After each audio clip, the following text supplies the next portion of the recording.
एक बार एक जुआरी जो रोज जुआ खेलकर अपनी तिजोरी पैसों से भर लेता है।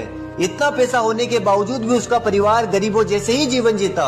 एक दिन वह अपने सारे पैसे पुरानी तिजोरी से निकालकर बड़ी तिजोरी में रख ही रहा होता है कि तभी माँ लक्ष्मी जी तिजोरी पर आकर बैठ जाती है और कहती है कि हे पुत्र, गलत तरीके से कमाया गया पैसा एक दिन तुम्हें और तुम्हारे परिवार को खा जाएगा।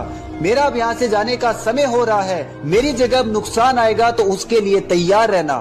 जुआरी यह सुनकर घबरा जाता है और घबराहट में तिजोरी लॉक करना भूल जाता है। उसका नौजवान बेटा यह सब चुपके से देख लेता है और सोचता है कि पापा के पास इतना पैसा है, मुझे भी यही काम करना शुरू करना चाहिए। अगले ही दिन जुआरी जुआ खेलने जाता है और इस बार उसे बहुत बड़ा मुनाफा हो जाता है। वह खुश होकर सोचता है कि शायद माँ लक्ष्मी ने सिर्फ मेरी परीक्षा लेने के लिए मुझे वह शब्द कहे थे, क्योंकि अगर मुझे नुकसान होता तो आज मुझे इतना बड़ा मुनाफा ना होता। उसी दिन उसका बेटा तिजोरी से सारा पैसा निकालकर जुए में लगाने के लिए ले तो लेता है, लेकिन जुए की कोई समझ नहीं होने के कारण उसका बेटा सारा पैसा हार जाता है।